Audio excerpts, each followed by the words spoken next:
Hi, my name's Melissa, and I've taught both face-to-face and virtually. And I really want to talk about the virtual side of my teaching career, where I have been the majority of my teaching career is in the virtual classroom.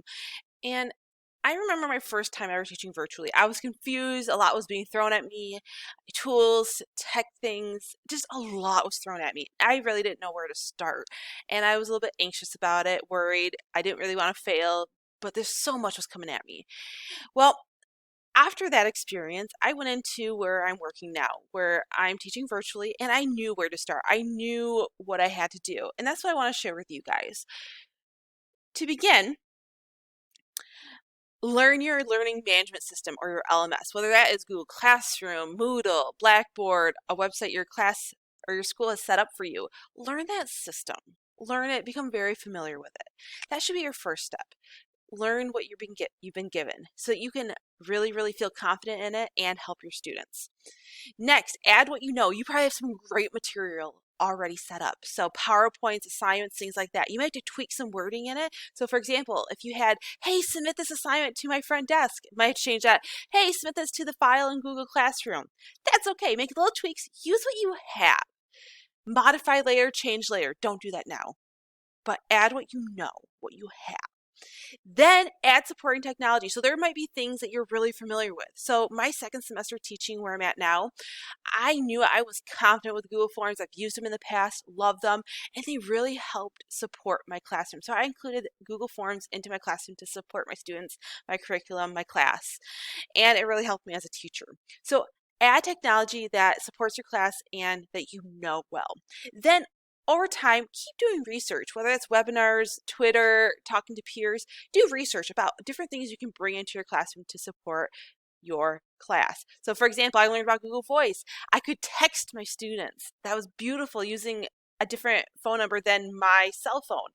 I learned about quizzes, which is a fun game you can do with your students for review. I learned about Google Sites. So this last year, my project was to create a virtual textbook for my students.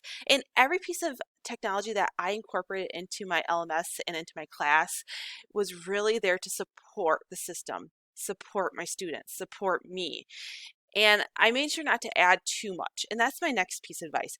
Say no. There are a ton of pieces of technology out there, really awesome tools, simulations. There's a ton out there, really great stuff. But you gotta say no, because if you add too much to your virtual classroom, you're gonna overwhelm yourself. It's gonna be way too much, and your students will get frustrated. They have to learn 10 different technologies in your classroom. It's not cool, not good. Say no to a lot of it. Use what supports your students. Pick a few that really help your class. Say no to the rest. Maybe put them in a file for down the line. Maybe something you'll switch out down the line. But say no.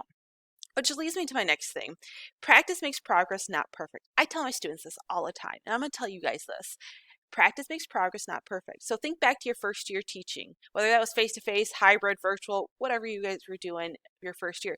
My guess is you probably weren't the greatest teacher in the world. Maybe you needed help with your classroom management, for example. I know my first year teaching, I was not that great. I was terrible at classroom management. But over the years, I got better. And in 10 years, I'm going to be even better at teaching because I learn, I adapt, I change, which is what teachers do, what we become good at. So practice makes progress, not perfect. You're going to make mistakes, and that's okay. Things are going to happen. That's okay. Just learn, keep going on.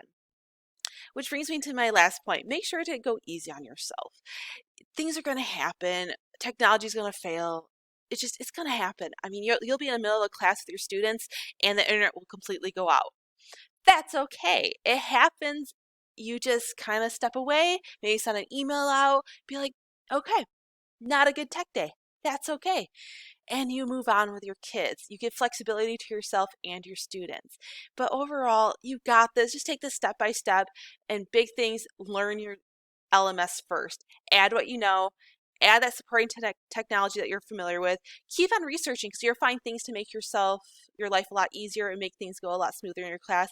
Say no to the majority of technology because there's a lot out there that you can use. Pick and choose what works best for you.